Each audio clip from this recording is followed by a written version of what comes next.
এই যে গত 2-1 দিন আগে সংসদের মধ্যে দাঁড়িয়ে এই রাশেদ খান মেনন, আল্লামা শফি, যিনি আমাদের মাথার তাজ, যিনি সমস্ত বাংলাদেশের তৌহিদ জনতার মাথার তাজ, তাকে বলেছে তেতুল হুজুর।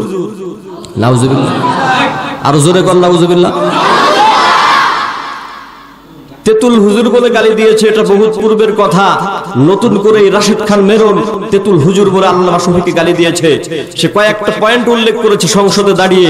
আমি সংক্ষেপে সেগুলো আপনাদের সামনে বলে আমি আমার আলোচনার দিকে যাব। ও ভাই, তেতুল হুজুর বলেছে এই শফি সাহেব যে কথাটা বলেছিলেন, অনেকেই অনেক ভাবে ব্যাখ্যা করে, আমি সরাসরি চলে যাব। আল্লাহ পাক নারীদের মধ্যে পুরুষের জন্য আকর্ষণ দিয়েছেন কিনা? জোরে কর।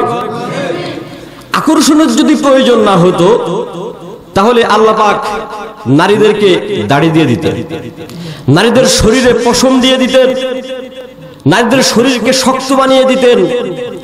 কিন্তু আল্লাহ বলতেছেন কি, ওয়াজআলা বাইনাকুম মাওয়াদ্দাতাও ওয়া রাহমা, তোমাদের মধ্যে আমি ভালোবাসা এবং রহমত সৃষ্টি করেছি। এই জন্য আল্লাহ পাক নারীকে নারীর স্থানে বানিয়েছেন, পুরুষকে পুরুষের জায়গায় বানিয়েছেন, নারীর মধ্যে পুরুষের জন্য রেখেছেন আকর্ষণ, তাই না? আর জোরে বল, ঠিক না? যার কারণেই আমরা যে নারীদেরকে পথে ঘাটে দেখি আমাদের আকর্ষণ হয়। কোন ব্যক্তি যদি অস্বীকার করে যে নারীকে দেখেছি আমার আকর্ষণ হয় না, আমি বলবো ওটা কোনো পুরুষ না, ওটা হলো হিজলা। কথা কয় না জোরে? ওটা কি বলতেছে? অথবা সেটা বুড়ো হয়ে 70-80-90 চলে গেছে, ওর আর কোনো যৌবন শক্তি নাই। এই দুই শ্রেণীর মানুষ বলতে পারে আমার নারীকে দেখে আকর্ষণ হয় না। আর এক শ্রেণীর মানুষ বলে মায়ের মতো মনে করো। কিসের মতো? মায়ের মতো মনে করলে তো বিয়ে করবে কাকে? কয় বোনের মতো মনে করো। আরে বেটা, বোনের মতো মনে করলে কি হবে নাকি? শয়তান তো লেগেই আছে, আর মন তো সাক্ষী দিবে। বোনের মতো মনে করলেই বোন হবে নাকি? আমার বোন তো আমার বোনই, অমুকেরটা তো আর বোন না, অমুকের টমকের মেয়ে। সবাইরই বোন মনে করলে তোর বিয়ে করা যাবে না কাউকে। যাই হোক, নারীকে দেখে পুরুষের আকর্ষণ হয়। মাঝে মাঝে নারীদের বর্তমানের পোশাকের কারণে পুরুষের জিহ্বার থেকে লালা ঝরে, এ কথার মধ্যে কোনো সন্দেহ নাই, ঠিক কিনা ধরে বলেন? বর্তমান যে নারীরা পোশাক পরা ধরেছে, ওরে বাবা রে বাবা, আমগো দেশটা ভইরা গেছে নারীর বেপরদায়, আমগো দেশটা ভইরা গেছে নারীর বেপরদায়, রাস্তা ঘাটে বাহির হওয়ার কায়দা নাই রে ভাই। কথা কয় না, মাদ্রাসা ছাত্ররা পিছনতে কথা কয় না, ঠিক না? ঠিক না? আমগো দেশটা ভইরা গেছে নারীর বেপরদায়, আমগো দেশটা ভইরা গেছে নারীর বেপরদায়, রাস্তা ঘাটে বাহির হওয়ার কায়দা নাই রে ভাই। হাই রে, রাস্তা ঘাটে বাহির হওয়ার কায়দা নাই রে ভাই, ঠিক না? চেহারাতে করে মেকআপ, কপালেতে নুক্তা। নুক্তা নাকি? টিপ টিপ টিপ, ওটাকে তো নুক্তাই বলে, তাই না? আগে আমরা পড়ছি আলিম খালি বাইয়ের নিচে এক নুক্তা, লাম খালি মিম খালি নুনের উপরে এক নুক্তা। আর এখন বলতে হয় পেট খালি পিঠ খালি কপালেতে এক নুক্তা, তাই না ভাই? চেহারাতে করে মেকআপ, কপালেতে ফুটা, ঠোঁটে লাগাইলি লিপস্টিক, চোখেতে আইলা না। এই দেখিয়া বুড়ো ডায়ো চশমার ফাইক দেশায়, তাই না? এই দেখিয়া বুড়ো ডায়ো চশমার ফাইক দে চায়, রাস্তা ঘাটে বাহির হওয়ার কায়দা নাই রে ভাই। হাই রে, রাস্তা ঘাটে বাহির হওয়ার কায়দা নাই রে ভাই। পোশাক পরে ঝাঁকা নাকা, তাই না? এরপর আর মনে আসতেছে না।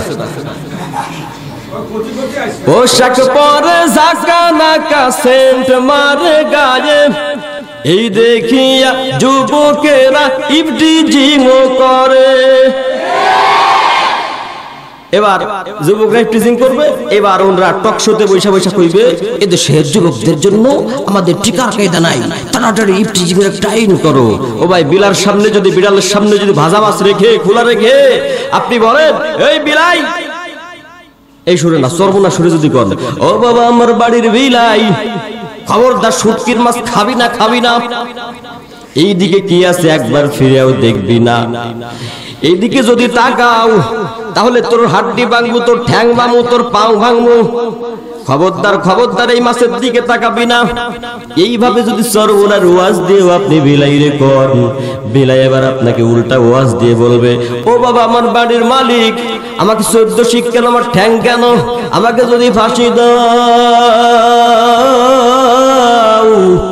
আমি কিন্তু ছাড়তে পারবো না, আমি কিন্তু সব মাছ খায়া ফেলামু। ঠিক না জোরে বলে? তাহলে বিড়ালের সামনে যেরকম নাকি আপনি ভাজা মাছ খোলা রেখে কখনো ইফটিজিং এর আইন করে মহিলাদের নারীর ধর্ষণ, নারীর ইফটিজিং, নারীর শ্লীলতাহানি আপনি বন্ধ করতে পারবেন না, ঠিক তেমনি ভাবে পুরুষদের নারীদেরকে তাদের পর্দার আইন না করে তাদের শরীরকে খোলামেলা রেখে তাদের দেহকে লাবণ্যময়ী রেখে যতই 14 শিখের আইন করুন, দেশ থেকে কখনো ইফটিজিং যাবে না, দেশ থেকে কখনো ধর্ষণ যাবে না, হত্যা যাবে না। কিন্তু যখন কুরআনের আইন চলে আসবে, পর্দার বিধান চলে আসবে, তখন একা একা ইফটিজিং চলে যাবে। আরো জোরে বলেন ঠিক কি না? একজন মানুষ না একটু নারায়ে তাকবীর দিবেন দাঁড়ায়া। ছাত্রদের মধ্যে, হুজুরদের মধ্যে তো ভালো আছেন শরীফ ভাই, হুজুরদের মধ্যে তো জোশ থাকবে, কিন্তু আপনাদের জোশ তো দেখি না ভাই। হ্যাঁ, জোশ দিতে হবে, তাকবীর দিতে হবে। আমরা রাশিয়াকে ভয় পাই না, আমরা একমাত্র ভয় পাই আল্লাহর রাসূলকে। একদম দাঁড়িয়ে তাকবীর দাও।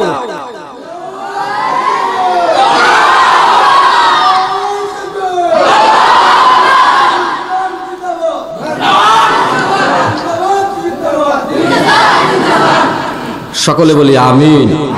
আল্লাহ ভাইটিকে কবুল করুন, সকলে বলি আমিন।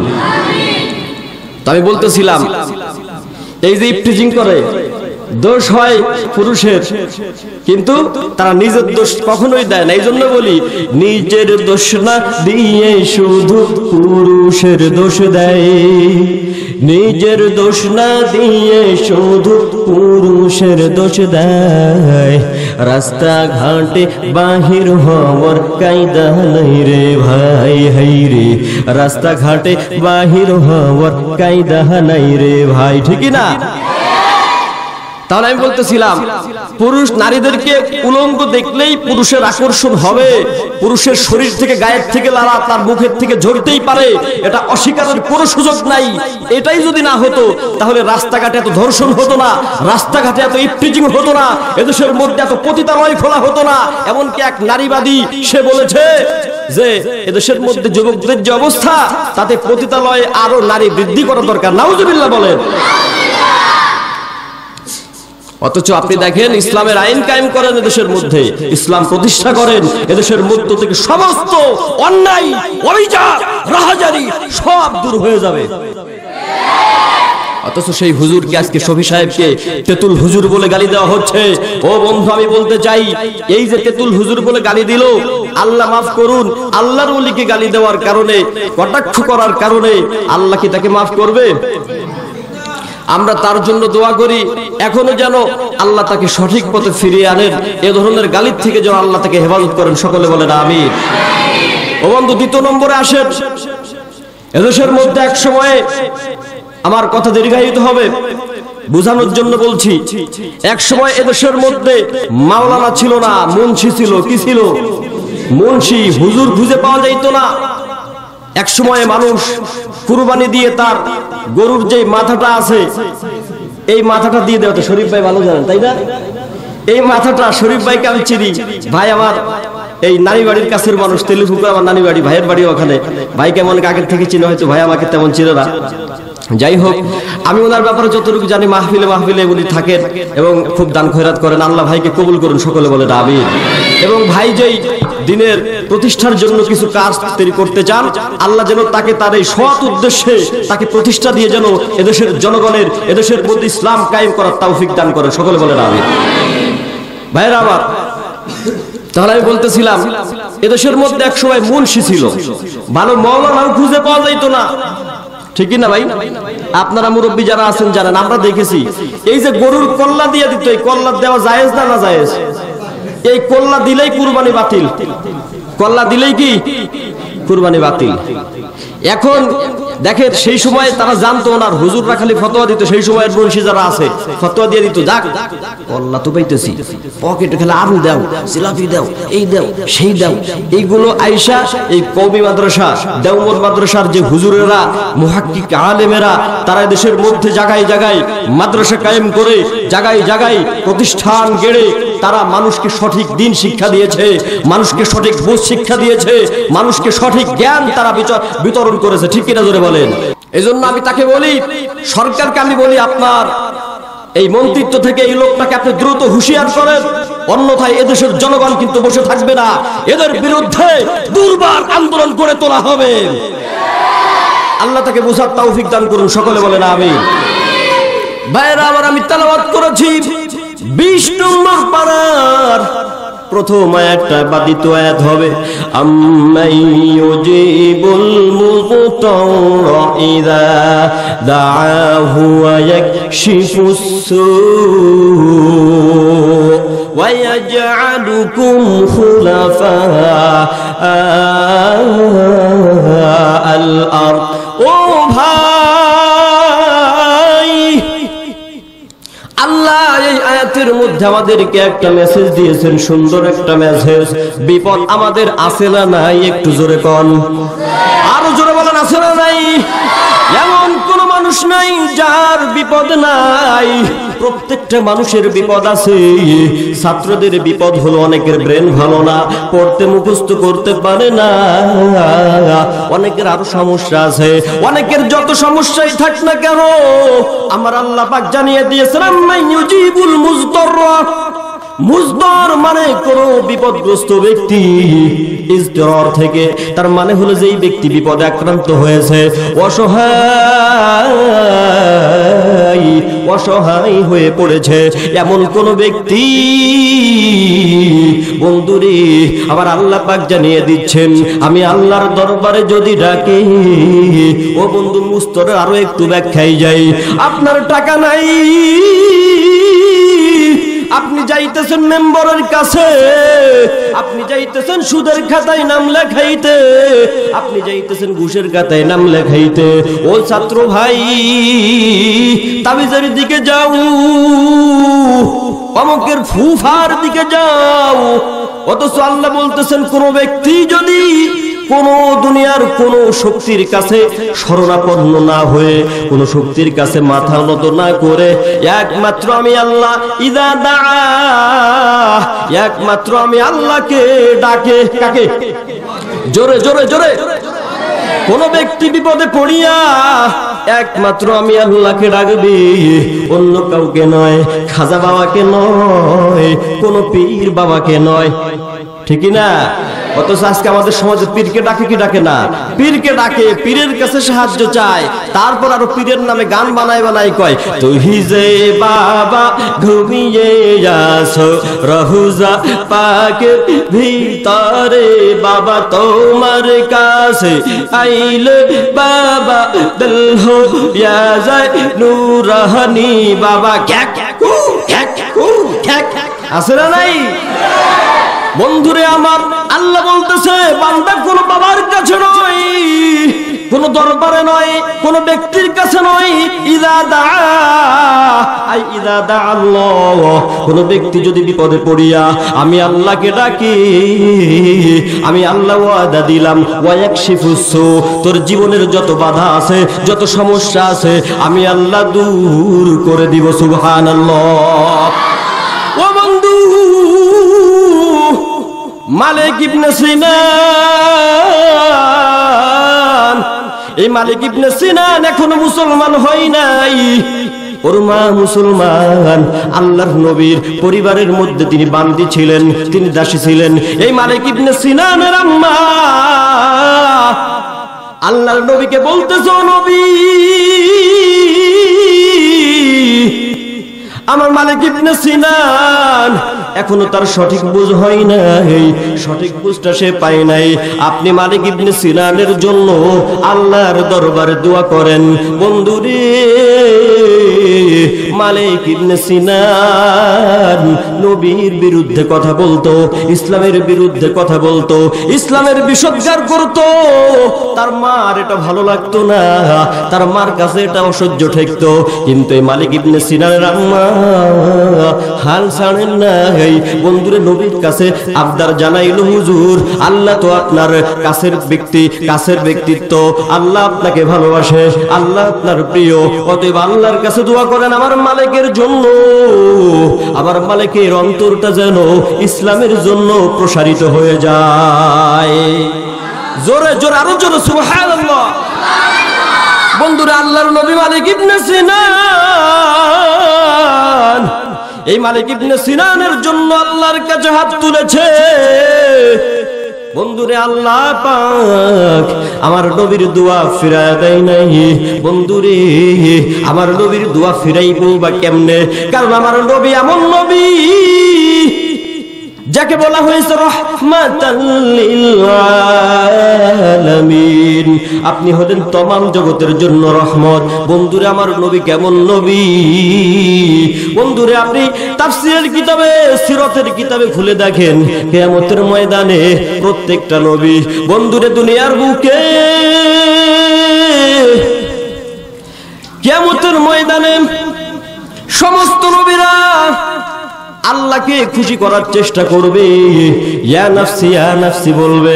কারণ আল্লাহ সেই দিন তো অনেক রাগ, কোন নবী আল্লাহর সামনে কথা বলার সাহস নাই।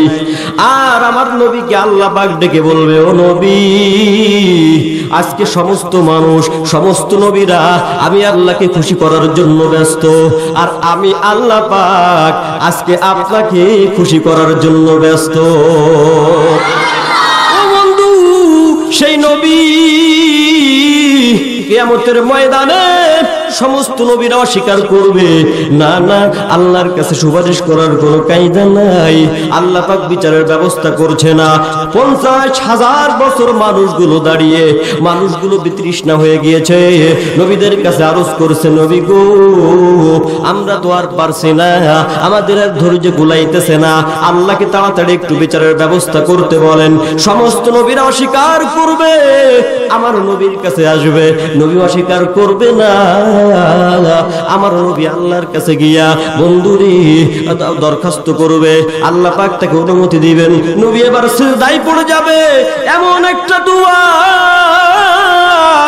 যেই দোয়াটা নবীকে পৃথিবীতে বলা হয় নাই, নবীকে শিক্ষা দেওয়া হয় নাই, কিন্তু যখন আরশের সামনে আল্লাহর নবীর কুদরতি পায় আমার নবী সিজদায় পড়ে যাবে, আল্লাহ পাক ওই মুহূর্তে আল্লাহর নিজেকে খুশি করার জন্য, আল্লাহকে সন্তুষ্ট করার জন্য, আল্লাহর রাগকে কমানোর জন্য একটা বিশেষ দোয়া আমার নবীকে আল্লাহ পাক শিখিয়ে দিবে।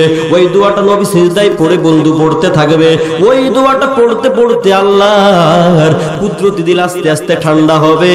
এবার আল্লাহ পাক আমার নবীকে বলবেন, নবী গো আপনি এখন যা কিছু বলতে পারেন, ইসফাতু শাফা, আপনি সুপারিশ করুন, আপনার সুপারিশ কবুল করা হবে। সেই নবী দোয়া করেছে মালিক ইবনে সিনানের জন্য, কার কাছে? জোরে জোরে আল্লাহর কাছে দোয়া করেছে আমার নবী মালিক ইবনে সিনানের জন্য। কারণ মালিক ইবনে সিনান ইসলামের বিরুদ্ধে কথা বলে। কি বলে? জোরে বলেন, কি বলে?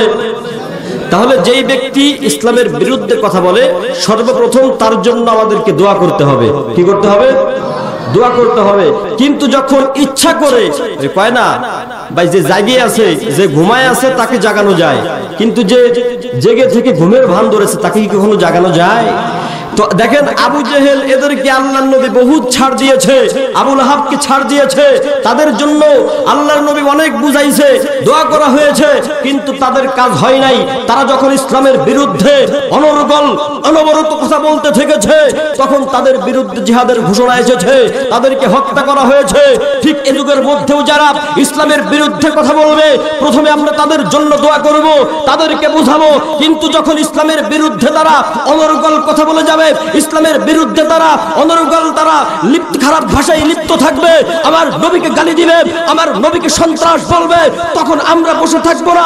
রক্ত দিতে হলে রক্ত দিব, জীবন দিতে হলে জীবন দিব, কিন্তু পৃথিবীর মধ্যে কোন নাস্তিকের বাচ্চা, কোন ইসলামের শত্রু ঠাঁই হবে না। ঠিক কিনা জোরে বলেন? এটাই আমার নবীর শিক্ষা। ওকে ছাড় দাও, দোয়া করো, কিন্তু যখন ইসলামের বিরুদ্ধে সে ক্ষতি করছে তাকে আর ছাড় দেওয়ার সুযোগ নাই। যাই হোক, আমি বলতেছিলাম মালিক ইবনে সিনান, তার জন্য আমার নবী দোয়া করেছে, আমার আল্লাহ পাক আমার নবীর দোয়া কবুল করলেন। এবার মালিক ইবনে সিনান সে ব্যক্তি বন্ধুরে তরবারি হাতের মধ্যে নিয়া তরবারি কোষের মধ্যে ঢুকাইয়া আল্লাহর নবীর দরবারে উপস্থিত হয়ে গেছে। আল্লাহর নবীকে বলতেছে, নবী গো, আমি আপনার বিরুদ্ধে কথা বলেছি, আমি ইসলামের বিরুদ্ধে কথা বলেছি, কিন্তু আজকে আমার অন্তরে ঝড়। কি এই ঝড় কেন এমন শুরু হচ্ছে? আমার অন্তরে কিছুই ভালো লাগছে না, অন্তরের মধ্যে শুধু ঢেউ। আমার অন্তর শুধু চাইতেছে আমি এই মুহূর্তে কালিমা পড়ে মুসলমান হয়ে যাই। ও বন্ধু, মালিক ইবনে সিনানের আর ভালো লাগে না। আল্লাহর নবীকে বলতেছে, নবী আমাকে এখনই কালিমা পড়ায় মুসলমান বানায়া দেন। বন্ধুরে, নবী মালিক ইবনে সিনানকে কালিমা পড়ায় মুসলমান বানায়া দিল। এবার মালিক ইবনে সিনান বন্ধু কেমন মুসলমান? মালিক ইবনে সিনান নবীকে বলতেছে, নবী এই মুহূর্তে আমার দায়িত্ব কি আমাকে একটু বলে দেন, আমাকে একটু বুঝিয়ে দেন। সুবহানাল্লাহ বলবেন না? মুসলমান হয়েছে দায়িত্ব বুঝার জন্য মাথা খারাপ হয়ে গিয়েছে, অথচ আজকে আমাদের দেশে, আমি তাদেরকে খারাপ বলবো না, কিছু নও মুসলিম এমন হয়েছে যারা বন্ধু ওয়াজ করতেছে ভালো কথা, কিন্তু 30,000 না দিলে আমি যাইতে পারবো না। এরকমের লোক আছে না নাই? আছে আছে। আমি নিজেই বলছি, একজনের সাথে দাওয়াত দিতে গেছি, একটু টাকা একটু কম আছে, বাজারে গেলে বোয়াল মাছ খাইতে হইলে টাকা নিয়ে গেছেন ফুটি মাছের টাকা, বোয়াল মাছ খাওয়ার আশা করেন কেন? ওরে বাবা, নও মুসলিম, সে আবার কয় ফুটি মাছের টাকা দিয়ে আপনি বোয়াল মাছ খাইতে চান? আমার তো এই হয় যে ভাই, আপনি নও মুসলিম বলেন কি? আপনি কি শিক্ষা দিচ্ছেন মানুষকে? আপনি ইসলামের সৌন্দর্য দেখে আপনি মুসলমান হলেন, আর এখন আপনি বলেন 30,000-এর 1 টাকা কম হলে আমি ডেট দিতে পারবো না। আমারই কয়, গত বছর বলতেছি 25,000-এর 1 টাকা হইলে পারবো না, নাম বলতেছি না। কেন? আপনার 25,000 টাকা, আপনি টাকার জন্য ইসলাম গ্রহণ করেছেন? আল্লাহ আমাদের সকলকে বোঝার তৌফিক দান করুন। যারা নও মুসলিম হয়, আল্লাহ তাদেরকে সঠিক পথ এবং সঠিক দিন বুঝার তৌফিক দান করুন। সকলে বলেন আমিন। মালিক ইবনে সিনান আল্লাহর নবীকে বলল, নবী আমাকে একটু বুঝায় দেন আমার দায়িত্ব সম্পর্কে। নবী বললেন, ও মালিক, এখন তো তেমন কোনো দায়িত্ব নাই, নামাজের সময় তো চলে গিয়েছে, তবে এখন আমার সঙ্গে আমার সাহাবীরা যুদ্ধের ময়দানে যাবে। তুমি যদি চাও তাহলে তুমি আমার সঙ্গে এই মুহূর্তে যুদ্ধে যেতে পারো। বন্ধুরে, মালিক ইবনে সিনান দেরি করে নাই, তরবারিটা হাতে নিয়ে আল্লাহর নবীর সঙ্গে যুদ্ধের ময়দানে অবতীর্ণ হলো। বন্ধুরে, যুদ্ধ চলতেছে, তুমুল যুদ্ধ, এমন এক যুদ্ধ। এই যুদ্ধের মধ্যে যুদ্ধ করতে করতে মালিক ইবনে সিনান কেবলমাত্র নও মুসলিম হয়েছে, নতুন মুসলমান। ওই যুদ্ধের মধ্যে মালিক ইবনে সিনান শহীদ হয়ে গিয়েছে। সুবহানাল্লাহ! কত বড় পরীক্ষা দিল না? মুসলমান হয়েই তার জীবনটা আল্লাহর রাস্তায় বিলিয়ে দিয়েছে। এবার বাড়ি আসার পালা। ওইদিকে মালিক ইবনে সিনানের আম্মা, সে তো ছেলের অপেক্ষায় দাঁড়িয়ে আছে। যার স্বামী গিয়েছে তার স্ত্রী পথে দাঁড়িয়ে আছে, যার ছেলে গিয়েছে তার আব্বা পথে দাঁড়িয়ে আছে। আমার ছেলে আসবে, আমার স্বামী আসবে, আমার ভাই আসবে। ঠিক এইভাবে মালিক ইবনে সিনান তার আম্মাও দাঁড়িয়ে রয়েছে পথের মধ্যে। উদ্দেশ্য হইল আমার ছেলে আসবে, তাকে আমি সাধুবাদ জানাবো। বন্ধুরে, এইভাবে সাহাবীরা আসতেছে, এক এক করে শুনতেছে, কেউ জবাব দেয় না। এক পর্যায়ে আমার নবীর সামনে এসেছে। আমার নবী এবার বলতেছে, ও বুড়িমা, কেন দাঁড়িয়ে আছো? এবার সে বলতেছে, আমার ছেলে মালিকের জন্য আমি দাঁড়িয়ে আছি। আল্লাহর নবী কি জবাব দেবে মালিক ইবনে ইবনে সিনানের ব্যাপারে বুড়িকে বলতেছে, তিনি চিন্তা করতেছে, হায় হায়, কেবলমাত্র মালিক ইবনে সিনান মুসলমান হয়েছে, সে শহীদ হয়ে গিয়েছে, আমি কেমন করে বুড়ির কাছে জবাব দিব? এই জবাব যদি বুড়ি শুনতে পায়, না জানি হার্ট স্ট্রোক করে মরেও যেতে পারে, হার্ট অ্যাটাক করতে পারে। এই জন্য তিনি সঠিকভাবে সরাসরি ভাবে কিছু না বলিয়া তিনি বললেন, ও বুড়িমা, পিছনে আবু বকর আসতেছে, আবু বকরের কাছে তুমি আবু মালিক ইবনে সিনানের ব্যাপারে জেনে নিও। এই কথা বলে নবী সামনের দিকে অতিবাহিত হয়ে গেছে। বন্ধুরে, বুড়িমা চেয়ে আছে আবু বকরের দিকে। আবু বকর কেবল বুড়িমার কাছে এসেছে। এবার বুড়িমা বলতেছে, আবু বকর, আমার মালিক ইবনে সিনান কোথায়? বন্ধুরে, আমার মালিক ইবনে সিনানের ব্যাপারে আবু বকর কি বলবে? আবু বকর বলল, আল্লাহর নবী কি বলেছে? তখন ওই বুড়ি বলতেছে, আমি নবীর কাছে জিজ্ঞাসা করেছিলাম মালিক ইবনে সিনান কোথায়। তখন আমার নবী আমাকে জানিয়েছে বাকি আবু মালিক ইবনে সিনানের ব্যাপারটা আবু বকরের থেকে জেনে নিও। এবার আবু বকর চিন্তা করলো, আমার নবী যেহেতু মালিক ইবনে সিনানের ব্যাপারে খবর দেয় নাই, মালিক ইবনে সিনানের ব্যাপারে সংবাদ দেয় নাই, আমি কেমন করে সংবাদ দেই? তাহলে তো আমি নবীর চাইতে বড় হয়ে যাব, বাঁশের চাইতে কুঞ্চি মোটা হয়ে যাবে, তাই না?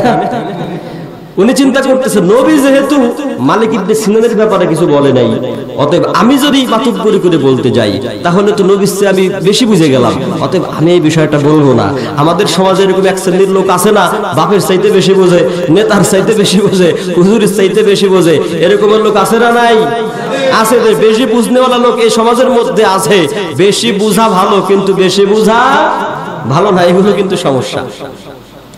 এই মালিক ইবনে সিনানের ব্যাপারে আবু বকর প্রথমে বলেছে, চিন্তা করেছে, না না আমি বলবো না। তিনি এই কথা বলিয়া সামনের দিকে রওনা দিবে।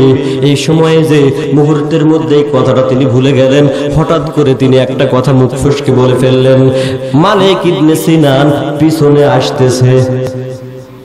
কি আসল পিছনে আসতেছে? কিন্তু শহীদ হয়ে গেছে। উনি বলে ফেললেন কি, পিছনে আসতেছে। এই কথা বলে মালিক ইবনে সিনান আবু বকর সামনের দিকে এগিয়ে এসেছে। কিছুক্ষণ পর মনে পড়েছে, না রে না, আমি মালিক ইবনে সিনানের ব্যাপারে তার আপনার কাছে যে সংবাদটা দিয়েছি, সংবাদটা তো সঠিক নয়, বরং মালিক ইবনে সিনান তো শহীদ হয়ে গেছে। হাই হাই, আমি এটা কি মেসেজ দিলাম? আমি যে আবু বকর, ইসলাম গ্রহণের পরে আমার নাম হয়েছে সিদ্দিক। কি জোরে ভাই, পিছনের থেকে জোরে। আমার নাম হয়েছে সিদ্দিক, মানে আমি সত্যবাদী, আমি মিথ্যা বলি না। আজকে বুড়ি যখন জানতে পারবে তার ছেলের ব্যাপারে বলেছি পিছনে আসতেছে, এই ছেলে যখন আসবে না তখন বুড়ি বলবে, হাই হাই, যে মালিকের ব্যাপারে আমি, যে আবু বকরের ব্যাপারে আমি সুধারণা করতাম, যে আবু বকরের ব্যাপারে সিদ্দিক নামটা ঘোষণা হয়ে গিয়েছে, সেই আবু বকর দেখি মাঝে মাঝে মিথ্যা কথাও বলে। আমার সিদ্দিক নামের কি হবে? আমার সততার কি হবে? আমি তো মিথ্যাবাদী হয়ে যাব। এই কথা বলতেছে আর নিজের মনের মধ্যে তিনি আর ভালো লাগতেছে না, খারাপ লাগতেছে। হাই হাই, এই কথার কি হবে? মালিক ইবনে সিনান তো পৃথিবীর বুকে নাই। বন্ধুরে, তিনি আল্লাহর কাছে এবার হাত তুললেন। ও বন্ধুরে, সমস্যায় পড়ে গিয়েছে। হাই হাই, মালিক ইবনে সিনান যদি না ফিরে আসে, আমার নামটা কাযযাবের খাতায় চলে যাবে, মিথ্যাবাদীর খাতায় চলে যাবে। বন্ধুরে, এই জন্য তিনি আল্লাহর কাছে হাত তুলেছেন, আল্লাহর দরবারে ফরিয়াদ জানাইতেছেন, ও আল্লাহ, আমি আজকে বিপদে, মুখ ফসকে একটা কথা বের হয়ে গিয়েছে, মালিক ইবনে সিনানের ব্যাপারে বলে ফেলেছি, সে পিছনে আসতেছে। আল্লাহ গো, সে তো শহীদ হয়ে গিয়েছে। ও আল্লাহ, কেমন করে আমার কথাটা তুমি রাখবা, আমার সিদ্দিক নামটা তুমি কেমন করে ঠিক রাখবা, আমি আল্লাহ এই বিষয়টা জানি না। আল্লাহ গো, তুমি আমার সিদ্দিক নাম ঠিক রাখো, আমার নাম তুমি সঠিক রাখো। সুবহানাল্লাহ। তাহলে আবু বকর দোয়া করেছে কার কাছে? আরো জোরে বলেন, কার কাছে? এই জন্য আল্লাহ বলে, উদউনি আস্তাজিব লাকুম, আমি আল্লাহকে ডাক, আমি আল্লাহকে ডাকবি। বান্দা তোর চোখের পানি নাকের ডগায় আসার আগে তোর দোয়া আমি কবুল করে নিব। হাদিসের মধ্যে এসেছে, শেষ রাত্রের মধ্যে আপনি কাঁদবেন। ওই সময়ে আল্লাহ প্রথম আসমানে নেমে আসে। ও ছাত্র ভাইয়েরা, তোমাদের অবস্থাটা আমি বুঝি। অনেকে আধা পৃষ্ঠা পড়া দিতে পারো না, অনেকে 1 পৃষ্ঠা দিতে পারো না, অনেকে 2 পৃষ্ঠা দিতে পারো না, অনেকে কিতাব বুঝো না, অনেকে আরবি বুঝো না। এই জন্য শেষ রাত্রে উঠবা, আল্লাহর কাছে কাঁদবা। আল্লাহ পাক বলেন, আলা মিন মুস্তাগফিরিন ফাআগফিরানা। কোন ব্যক্তি চাওয়ার মতো আছো নাকি যার কোনো সমস্যা আছে?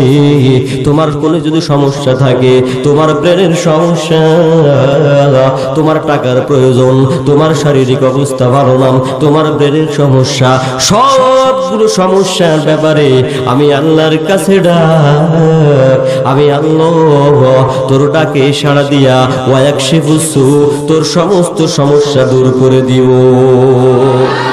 কি সুবহানাল্লাহ বলতে কষ্ট হয়? একটু জোরে বলো না মিয়া, সুবহানাল্লাহ। সুবহানাল্লাহ বলে লস হবে, ক্ষতি হবে? হাদিসের মধ্যে এসেছে, যেই ব্যক্তি একবার সুবহানাল্লাহ বলবে ইখলাসের সাথে, একবারের বিনিময় জান্নাতের মধ্যে একটা জান্নাতি গাছ তার জন্য আল্লাহ বরাদ্দ করে দেয়। কেমন সেই গাছ? হাদিস থেকে বলছি, ইন্না ফিল জান্নাতি শাজারাতান ইয়াসিরুল রাকিবু ফি জিল্লিহা মিআতা আমিন লা ইয়াকতাউহা। তিরমিজি শরীফের হাদিস। এই হাদিসের মধ্যে আমার নবী বলেছেন, জান্নাতের একটা গাছ কেমন হবে রে বাবা? জান্নাতের একটা গাছ এমন মোটা হবে,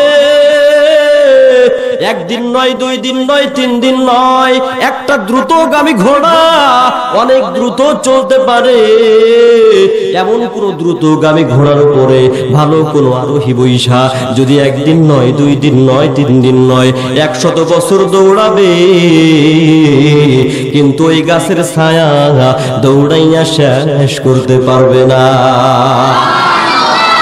এটা হলো একবার সুবহানাল্লাহ বললে এই একটা গাছ দেওয়া হবে, একবার আল্লাহু আকবার বললে এই গাছটা দেওয়া হবে, একবার কি লা ইলাহা ইল্লাল্লাহ বললে এই গাছ দেওয়া হবে। আর এক হাদিসে এসেছে, আসমান জমিনের মাঝখানে যত ফাঁকা জায়গা আছে, একবার সুবহানাল্লাহর বিনিময় এই ফাঁকা জায়গা পরিমাণ সওয়াব আল্লাহ পাক আমার আপনার আমলনামায় দিয়ে দেয়। আল্লাহর ধন্যবাদের অভাব আছে? কয় আল্লাহ এত দিয়া কেমনে দিব? আর একজনে কয় কি শরীফ ভাই, আর একজনে বলে কি যে আমার এত কিছু লাগবে না হুজুর, একবার সুবহানাল্লাহ বলে একটা গাছ তো পাবো। হ্যাঁ পাবেন। কয় হুজুর ওই গাছটা যেহেতু এত বড় হবে, ফল তো অবশ্যই অনেক বড় বড় হবে। হ্যাঁ তা তো হবেই। কয় তাহলে হুজুর একবার সুবহানাল্লাহ বললে যদি এত বড় গাছ পাই আর এত ফল পাই, তাহলে এইগুলো খাইয়েই তো আমরা এক গাছের ফল খাইয়েই তো আমরা কয় বাপ এটা শেষ করতে পারবো না। তাহলে হুজুর এই নামাজ রোজা এইগুলো তো লাগে না, একবার সুবহানাল্লাহ বলে তো হয়ে যায়।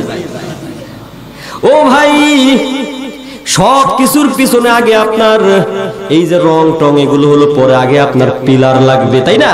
আগে পিলার লাগবে, আগে ভিত্তি লাগবে, তারপরে হলো রং সং। তোমার যদি ঈমান ঠিক না থাকে,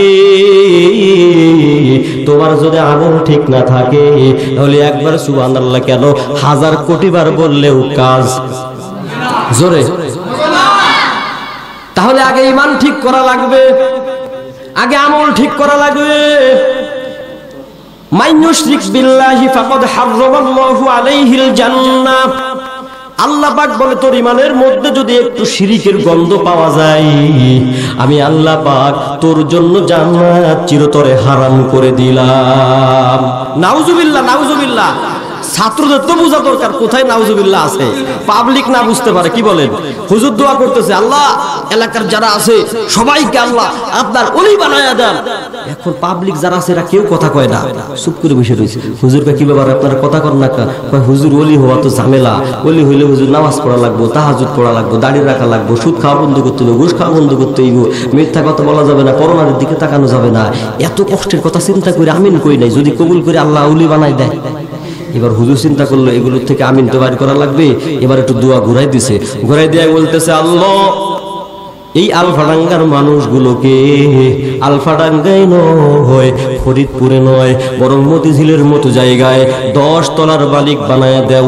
এবার সবাই কয় আমিন আমিন। একটা পেশাব করতে দাঁড়াইছে, ও পেশাব থুয়ে কয় আমিন আমিন। ও চিন্তা করতেছে যদি কবুল হইয়ে যায় তাহলে তো 10 তলার মালিক হয়ে গেলাম। বন্ধুরা, আমি বলতেছিলাম হুজুর চলে এসেছে, আমি এখনই ছেড়ে দিব, সংক্ষেপ করছি ভাই। আমি বলতেছিলাম মালিক ইবনে সিনানের বিষয়ে, আবু বকরের কথা। আবু বকর পেরেশান, কারণ আবু বকর যেই মেসেজটা দিয়েছে, মুখ ফসকে যেই কথাটা বের হয়ে গিয়েছে। এইখান থেকে আরো একটা মাসালা বলে দিয়ে যাই। অনেক ওলামায়ে কেরাম আমরা বলে থাকি স্ত্রীকে খুশি করার জন্য, দুই ব্যক্তির মধ্যে ভ্রাতৃত্বের বন্ধন সৃষ্টি করার জন্য মিথ্যা বলা জায়েজ আছে। কিন্তু আপনি তকি উসমানী সাহেবের বন্ধুর ইসলাম কুতুবাতের মধ্যে আছে না না সরাসরি মিথ্যা, যেই মিথ্যার কোনো বাস্তবতার সাথেই সম্পর্ক নাই, এমন মিথ্যা কখনোই জায়েজ নয়। বরং ঘুরানো ফিরানো মিথ্যা, বরং যেই বিষয়টা কোনো একদিক দিয়ে সত্য, যেটাকে আমরা মানতেক বলি, যুক্তিবিদ্যা বলি, কোনো একদিক দিয়ে সত্য, এমন বিষয় যদি হয় তাহলে সেই ধরনের ঘুরানো পেছানো মিথ্যা জায়েজ আছে। যেমন তিনি উদাহরণস্বরূপ টেনেছেন, দুই ব্যক্তির মধ্যে শত্রুতা, এখন এক ব্যক্তি মসজিদের মধ্যে নামাজ পড়িয়া আল্লাহর কাছে দোয়া করতেছে, আল্লাহ গো তাম পৃথিবীর মুসলমানদেরকে আপনি সমস্ত গুনাহ মাফ করে দেন। এখন মাঝখানের এক ব্যক্তি তার শত্রুকে গিয়ে বলতেছে, ও ভাই তুমি তার বিরুদ্ধে শত্রুতা করো, কিন্তু আসলে সে তোমার কল্যাণকামী, সে তোমার জন্য দোয়া করেছে। দোয়া করছে, ওর নাম ধরে কইছে আল্লাহ অমুকরে মাফ করে দাও, নাম ধরে তো কয় না, কিন্তু ও যে বলছে সমস্ত মুসলমানকে মাফ করে দাও, এর মধ্যেই মুসলমান আছে না নাই? এই জন্য এইটা ঘুরানো পেছানো, এটা বাহ্যিক ভাবে মনে হবে যে মিথ্যা, কারণ তার নাম ধরে তো দোয়া করে নাই, কিন্তু অভ্যন্তরীণ ভাবে সমস্ত মুসলমানদের মধ্যে এই ব্যক্তি আছে, এই জন্য এটা একটু ঘুরানো পেছানো মিথ্যা বলে এটাকে, এটা জায়েজ আছে। কিন্তু সরাসরি এই ব্যক্তি দোয়াই করে নাই, এমন ক্ষেত্রে যাই বলা যে তোর জন্য দোয়া করছে, এটা না জায়েজ। ইসলাহি খুতুবাতের মধ্যে আছে, আপনি দেখে নেবেন। তা আমি বলতেছিলাম আবু বকর মুখ ফসকে বেরিয়ে গিয়েছে, সে ইচ্ছা করে বলে নাই। এবার আল্লাহ কি করে দেখেন, আল্লাহর ওলিদের দোয়া আল্লাহ ফিরায় দেন না। মান আদালি ওলিয়া ফাকাদ আযানতুহু বিল হারব। আল্লাহ পাক বলে আমার ওলির সঙ্গে যুদ্ধ ঘোষণা, আমার ওলির সঙ্গে শত্রুতা পোষণ করবি, আমি আল্লাহ তোর সঙ্গে যুদ্ধের ঘোষণা দিয়ে দিব। এই জন্য বড়দের সঙ্গে বেয়াদবি করবেন না, ওলামাদের সঙ্গে বেয়াদবি করবেন না। বন্ধুরে, আরো যারা হুজুর আছে, হক্কারে আলেম ওলামা আছে, তাদের সঙ্গে বেয়াদবি করবেন না। আল্লাহ পাক এবার কি করলেন বন্ধুরে, আবু বকর পেরেশান, আল্লাহর নবী সাহাবীদেরকে নিয়ে ঘরের বারান্দায় তাশকিল করতেছে, ওয়াজ নসিহত করতেছে। এমন সময় এক সাহাবী দৌড়ে আসিয়া আল্লাহর নবীর কানে কানে বলতেছে, নবী গো মালিক ইবনে সিনান না শহীদ হয়ে গিয়েছে? আল্লাহর নবী বলে হ শহীদ হয়ে গিয়েছে। কয় হুজুর ওইদিকে একটু তাকান, ওইদিকে তাকায়া দেখে মালিক ইবনে সিনান তার আম্মার হাত ধরিয়া নবীর ওয়াজ বসে বসে শুনতেছে। এই যে মালিক ইবনে সিনান মৃত শহীদ, এইখান থেকে মালিক ইবনে সিনানকে জীবিত করে মালিক ইবনে সিনানের আম্মার হাতে আল্লাহ পাক যে ফিরিয়ে দিলেন, আবু বকরের দোয়ার কারণে। কিসের জোরে? আল্লাহ পাক এই জন্য বলতেছে, আম্মাই ইউজিবুল মুযতার ওয়া ইযা দাআহু ওয়া ইয়াকশিফুস সু। বান্দারে যত বিপদে পড়িস না কেন, আমি আল্লাহর কাছে ডাক, আমি আল্লাহর কাছে চাহা, আমি আল্লাহ তোর সমস্ত সমস্যা দূর করিয়া দিব। সুবহানাল্লাহ বলে।